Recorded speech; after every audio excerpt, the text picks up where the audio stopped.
Roger had never felt so alone in his life. Yes, he celebrated Christmas with his family, but he was alone.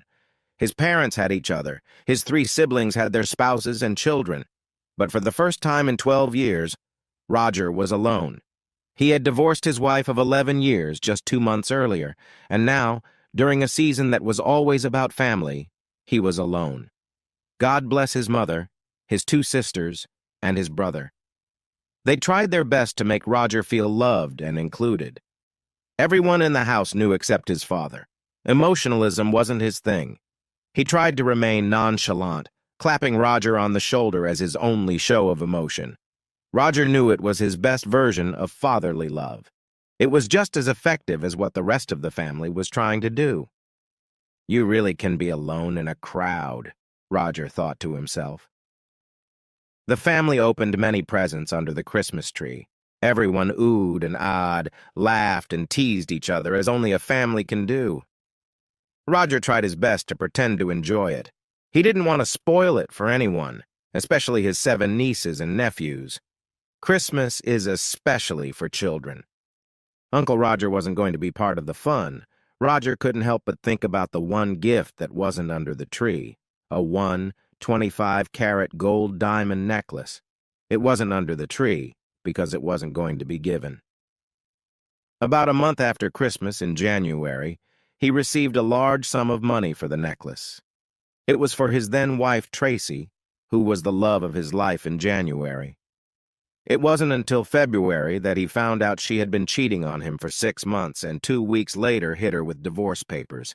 At that point, he thought about turning the necklace back in for a full refund, but he just couldn't even dare to look at it. Roger loved this woman with all his heart, with all his soul, and was absolutely certain that they were together for the long haul. He guessed that there really are none so blind as those who can't see. Roger had noticed that the couple's sex life had slowed down about 6 months before, but he told himself that was because he and Tracy had been married for 10 years, and that was normal. What he hadn't noticed until further reflection was the secretive way she read her messages and never parted with her phone. He trusted her completely and never, ever thought she would betray his trust. Of course, even in his wildest dreams, Roger never expected someone outside of his family to pronounce his last name correctly. And when it happened, he just had to stop and talk to the person who had just done the impossible. One Thursday around lunchtime, a Tier 1 supplier dropped by unannounced, and Roger decided to impress him with a great lunch. Roger took him to the best barbecue place in town, on the other side of town, about 35 minutes away. Roger had probably only eaten there 3 times in the last 11 years, but John Steiner deserved better. When it came time to pay, Roger put his credit card on the bill, and when the waitress returned, she thanked him by name. Right. Like many Polish names, the spelling of the name has nothing to do with the pronunciation. So when she pronounced Zixwakrat as Zikut, Roger nearly fell off his chair. He and John looked at each other in shock. "How do you know how to pronounce it?" he asked the waitress, who seemed to be of Asian descent. "You don't look Polish at all. When you see that name 2 days in a row, you immediately remember," she laughed. "Apparently, I was serving a couple of your relatives at lunch yesterday, and I just had to ask how to pronounce the name. Is Tracy Jixuakrat a relative?" I didn't hear her husband's name, although the man is ha. They were a pretty cute couple. John realized that the waitress was referring to Roger's wife, and Roger blushed like a stoplight, but held back. "Yes, she's family," he said. "She and her handsome husband get a bit carried away sometimes, don't they? I'll put it this way. Sometimes I felt like I was interrupting a couple of horny teenagers. I hope to look as good as this woman when I'm in my 30s. Tracy was actually 37, but with a tight body and an abundance of curves, along with flawless porcelain skin and long dark brown hair, she could pass for late 20s. Roger guessed that the guy-eyeing Mr. Sixuakrat was actually Joey Brilliant, a salesman with a lush mop of hair. Tracy had been working at the same insurance agency in administration since about the time she and Roger had gotten married. Joey Brilliant had shown up at the office about a year ago, and Roger had heard from him almost every night after work for about 6 months. And then Tracy had suddenly stopped talking about him, as if he didn't exist at all. Perhaps another clue that Roger, Mr. Trusty, had missed. John and Roger drove to the office very quietly. Roger, wasting no time, hired a private investigator. Within 2 weeks, the investigator had obtained evidence, including a videotape of the lovers having sex in Tracy and Roger's bed on Wednesday morning, an hour after Roger left for work. The investigator warned Roger that the video was crude, but Roger, of course, wasn't even remotely prepared for such disrespect. "That fucking whore!" Roger shouted into the computer screen as he watched the proceedings in the privacy of his office after hours. Roger didn't hesitate to have his attorney draw up the divorce papers. A week later, Tracy was served at work. After watching the video of his wife and lover performing in his marital bed, Roger had no problem embarrassing Tracy in front of her co-workers. Roger got home early in the evening when Tracy drove the car into the garage. She practically ran into the house and started yelling at her husband. "What the fuck are you doing embarrassing me in front of my friends and co-workers and my boss, for God's sake?" she shrieked. Roger sat leaning back in his chair and sipped his Lizette Boy bourbon, the bottle resting on the table next to his chair. He calmly finished his sip and set the shot glass down. "Because I wanted you to feel a little of what I felt when I watched you and Joey Brilliant sleep in our marital bed, you whore. At least you could tell me our marriage was over. You didn't have to desecrate our marital bed. And for crying out loud, don't you think I at least deserve some sort of apology?" Roger filled his shot glass again, and Tracy stared at him. It had just occurred to her to wonder how long Roger had known and how he knew. "At least be so kind as to tell me what I did wrong and how long it's been going on," he said. "Oh, and is this guy the only one you're sleeping with?" "Don't be so rude, Roger," Tracy snorted. "We've been having sex for about 6 months now, and Joey's the only one. It just happened. You didn't do anything wrong. It just happened." Tracy's eyes filled with tears. Why the fuck is she crying? Roger thought to himself. She's the one who cheated, and I'm the one who got cheated. Tracy stared at her husband with her mouth open as he poured himself another drink and sipped it quietly. Somehow it never occurred to her that her husband would find out about her affair, and even if he did, how he would react.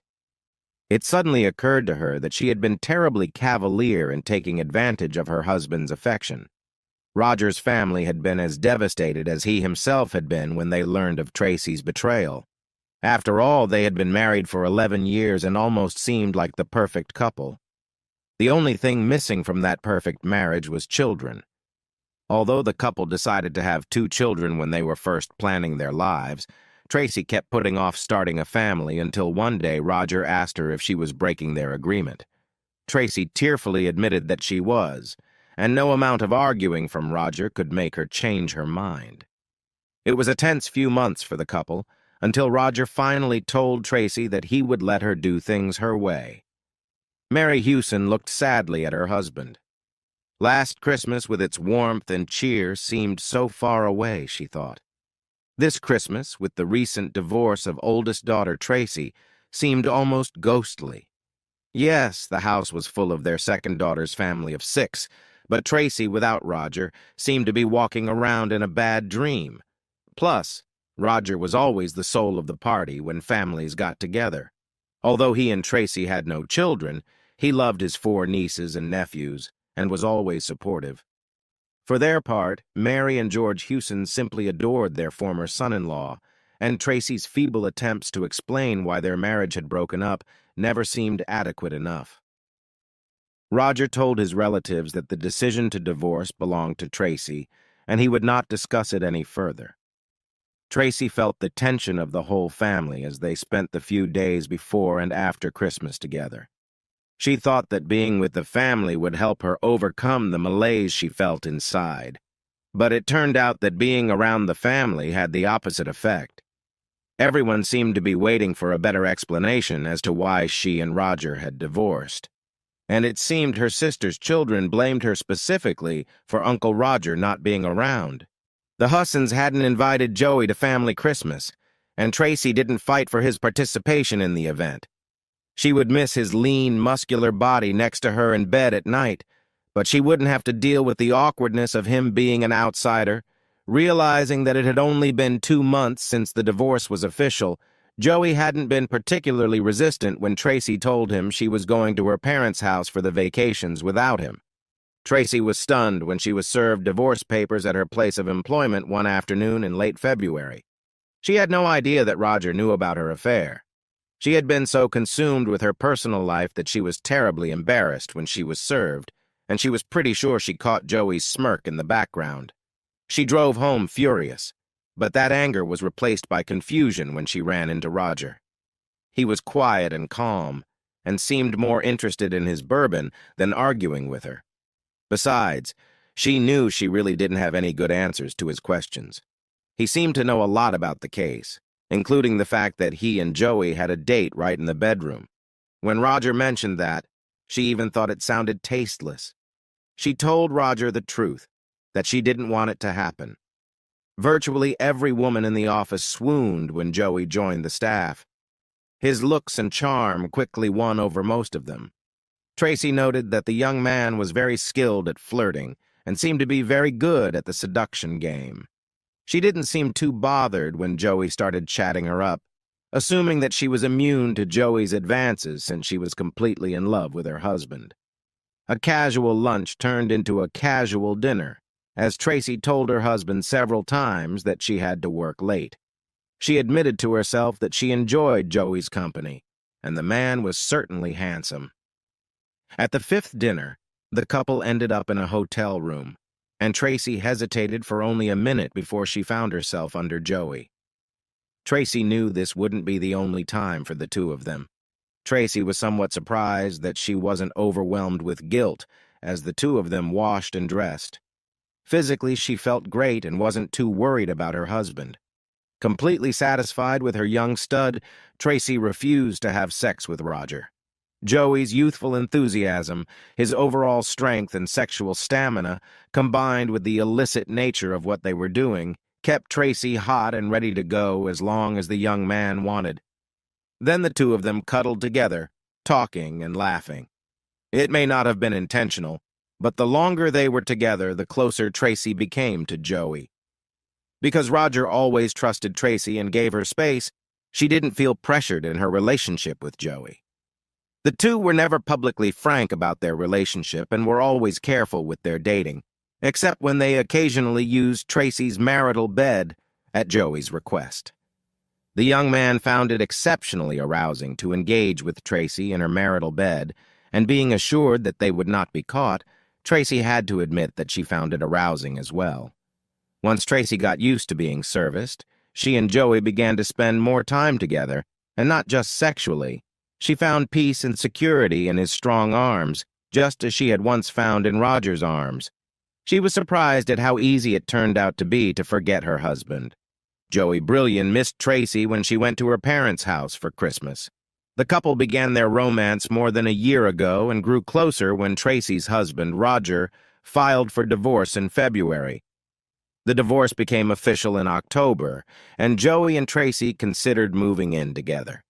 They talked about having Joey accompany Tracy to her parents' house, but Tracy made the decision to go to her parents' house alone after her mother told her that her lover wasn't invited or welcome. That was actually fine with Joey because he wanted to spend some time partying with his friends, and that probably wouldn't happen with Tracy around.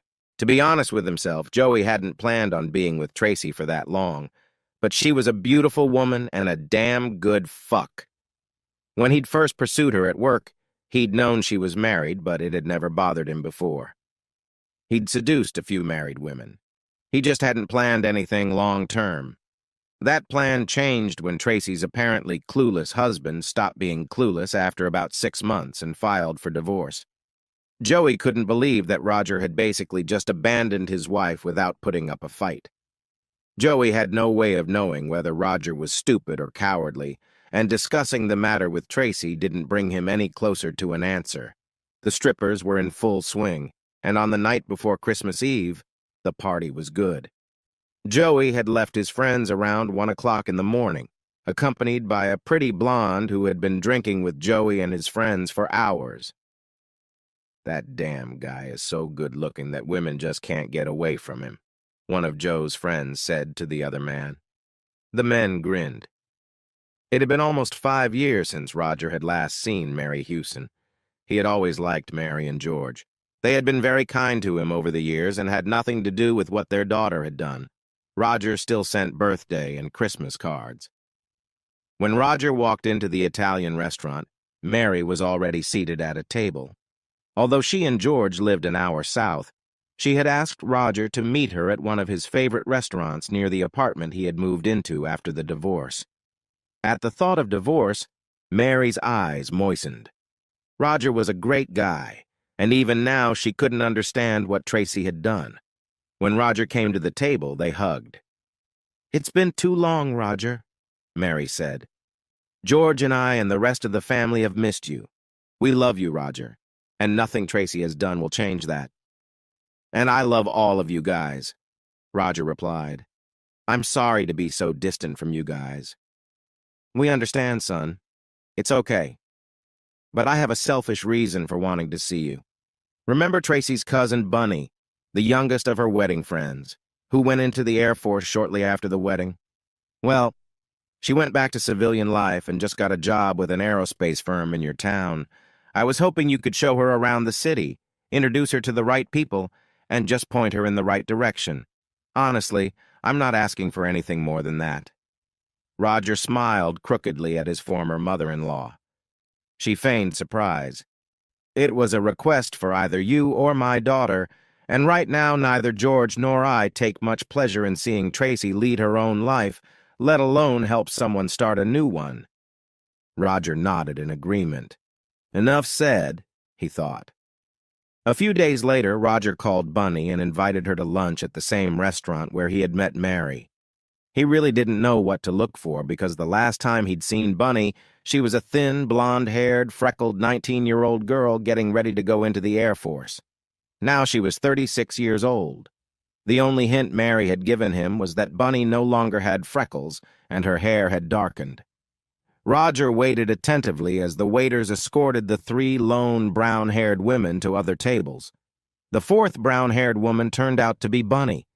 Roger was more than surprised. She was well built from top to bottom. Roger figured her time in the service had certainly enriched the woman physically, and her sparkling blue eyes would make her a favorite of single men all over town. Roger decided that the dinner had gone well. Bunny had turned out to be very intelligent and had more than held up her end of the conversation. Roger reminded himself to call Mary and thank her for putting him in touch with Bunny. Roger enjoyed Bunny's company so much that he invited her over for a second lunch and then dinner and a concert. He definitely had Mary to thank. Tracy sat at a restaurant table waiting for her beau. In her 43 years, she was still a beautiful woman with a tight, lush body thanks to regular visits to the gym. Her date was a 50-year-old accountant. She was anticipating a pleasant, albeit unassuming evening. Now she was happily embracing the pleasurable. Since her divorce, Tracy thought her relationship with Joey was heading in a positive direction, perhaps toward marriage. The sex was amazing, and her emotional feelings for Joey continued to grow. However, about a year after the divorce, Tracy noticed that both the sex and emotional attachment to Joey had leveled off. She often wondered if the sexual decline was due to the fact that sex was no longer illegal. As for the emotional decline, Tracy often thought back to her marriage to Roger. She missed the little things she'd shared with Roger, the light touches, the sweet nothings he'd whispered to her after sex and over breakfast. She and Joey often shared time living in each other's apartments, but this sense of intimacy just never came up. Tracy began to suspect that Joey was seeing other girls. The couple hadn't discussed being exclusive, but Tracy assumed it would be after the divorce. When a burning pain in her intimate areas confirmed an STD, Tracy realized that her suspicions were confirmed. "You goddamn bastard!" Tracy screamed at Joey when she got the confirmation. "I gave up my marriage to a good man for you." Joey couldn't find anything to object. He only smirked across the table. A light went on over Tracy's head. 2 years later, when her STD had long since been cured, Tracy stood up to greet her beau and chastely kissed Fred Myers on the cheek. As she leaned in for the kiss, she noticed that Fred had Frederick Mull aftershave, the same expensive aftershave that Roger always used. She hadn't thought of Roger in half a day, she grinned to herself. Joey certainly liked having Roger's wife.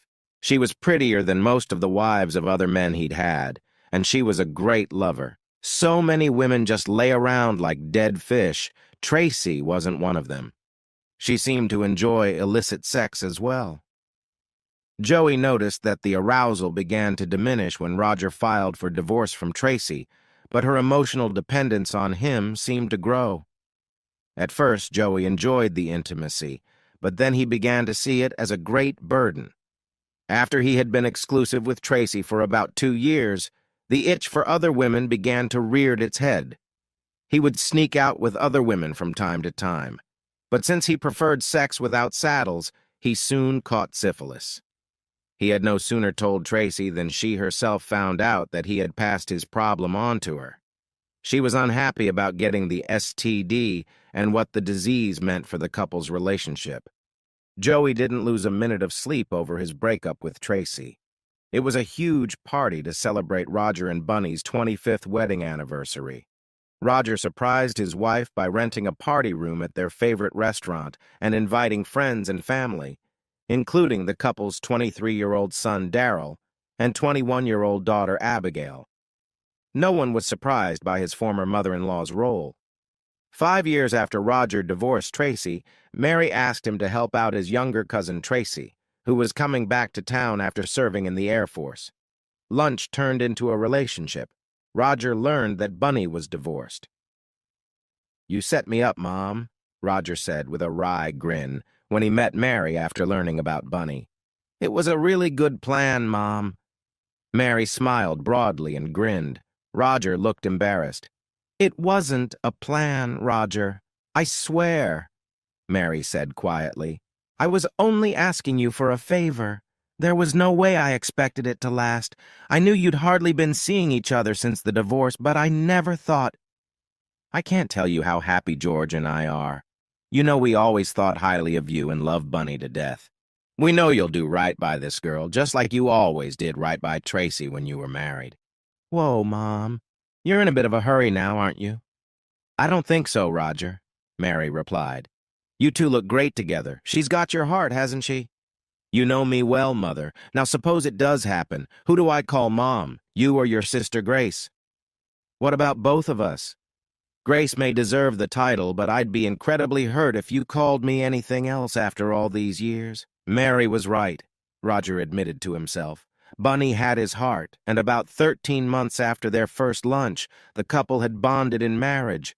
No, Tracy had not been invited by mutual consent of Bunny and Roger. Mary and George only mentioned the neglect once, which meant they understood. A year later, Roger had his first child, and 2 years later, his second. After each birth, he thanked Bunny with expensive jewelry. Roger and Bunny were on the dance floor 2 hours after the party started. Her head was resting on Roger's shoulder, and she was nestled in his arms when Roger suddenly stopped moving and looked intently into his wife's eyes. He rummaged in his pocket and pulled out a small box that once held a diamond necklace. Roger went back to the jewelry store where he had bought the necklace years ago and exchanged it for a pair of diamond earrings. This time, he was sure he would have the opportunity to give them to his wife. Eventually, Tracy found a man she could grow old with. She was 52 when she married Franklin Jameson, a widower with 2 grown children. She admitted to herself that while Franklin was nothing special, at this point in her life she probably wouldn't find anyone special and would be happy with a good man who loved her with all his heart. In her most intimate moments, Tracy admitted to herself that she had left her special man because of her own selfishness and stupidity. She fell in love with Joey's good looks, his youth, and her own lust, mistaking lust for love like a foolish schoolgirl. Even though she had 11 good years with Roger, he didn't give her any slack once he found out she was cheating. Who is she kidding? She thought to herself. She was too caught up in the intense feeling she was getting from illicit sex to realize what she was really risking. Her parents loved Roger like family and tried to get Tracy to see the truth about what she was doing. It took her over 2 years to admit to herself that she was thinking with her head below the belt. Getting an STD was an amazing experience for a woman who thought she was in control. Roger, marrying her younger cousin Bunny, was a blow to Tracy, especially when she found out that it was her mother who brought them together. "She's family, Mom. How could you do this to me? Set her up with my ex." "He left me, for God's sake," Tracy whimpered. "You deserve to be dumped," Mary shouted at her daughter. "You cheated on him. I'd divorce your ass for that, too." "Whose side are you on, Mom? You should be on mine. You're my mother." "No, I can't put up with deceit. I raised you better than that," Mary said quietly. "Roger deserves a good woman, even if she is your cousin." "Why didn't Bunny even invite me? She was one of my bridesmaids," Tracy said. "She respected Roger's wishes," Mary said. "I think everyone agreed that his feelings meant a lot more than yours. Given that Roger, Bunny, and Tracy lived in the same town, their paths sometimes crossed. Roger was polite at best when he met Tracy. The cousins barely did more than stare angrily at each other. Eventually, Joey settled down and got married. His choice of women was no longer the same as before. His mugging when he was about 35 had left him with a permanent limp, and his once densely muscled body had degenerated into a loose one. His shorthand seemed to lose its impact on women as his physical condition deteriorated. In his more reflective moments, Joey knew he no longer had the best choice of women once he passed 40. He settled for an average woman with an average body who seemed to really love him. Even when he strayed, women no longer seemed as nice as they had a few years ago. The police questioned Roger and Tracy after Joey was robbed. The detectives were convinced that the robbers had taken too much pleasure in hurting Joey rather than robbing him. As she had suspected, no one had questioned Mary Hewson about the attack on Joey. After all, why would the police suspect the sweet, gray-haired grandmother? Mary guessed correctly. Although she blamed Tracy for her own mess, she knew that Joey was at least partly to blame for the destruction of Roger and Tracy's marriage, so he deserved part of the punishment. Although she hadn't told either Roger or Tracy of her intentions, she assumed they would both agree.